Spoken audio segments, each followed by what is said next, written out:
So young film மேக்கர்ஸ்க்கு இந்த ஒரே ஒரு தாரக மந்திரம் தான். ஸோ ரீசெண்டாக நலன் குமாரசாமி சார் யங் ஃபிலிம் மேக்கருக்கு சொன்ன ஒரு அட்வைஸை தான் இந்த வீடியோவில் வந்து பார்க்க போகிறோம். ஸோ நீங்கள் ஒரு ஃபிலிம் மேக்கராக இருக்கீங்கன்னா இந்த வீடியோ வந்து ஃபுல்லாக வந்து பாருங்கள். If at all you can afford, ஏன்னா நீங்கள் காசு சேர்த்து வச்சு என்ன எப்படியாச்சும் கொஞ்சம் கொஞ்சமாக சேர்த்து வச்சு ஒரு ஷார்ட் ஃபிலிம் எடுத்து வச்சுக்கிறது ரொம்ப நல்லது நியூ ஃபிலிம் மேக்கர்ஸ். ஏன்னா சார் நிறையா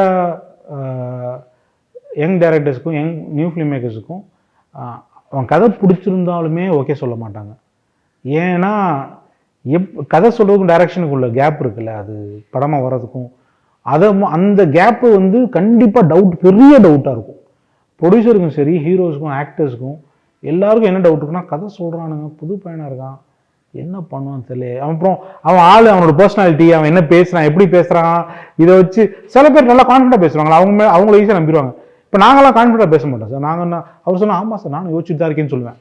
இவனே யோசிச்சுட்டு இருக்கேன்னு சொல்கிறான் அப்படின்னு டவுட் வரும். ஸோ ஷார்ட் ஃபிலிம்ஸ் இருந்தால் நல்லா இருக்கு சார்.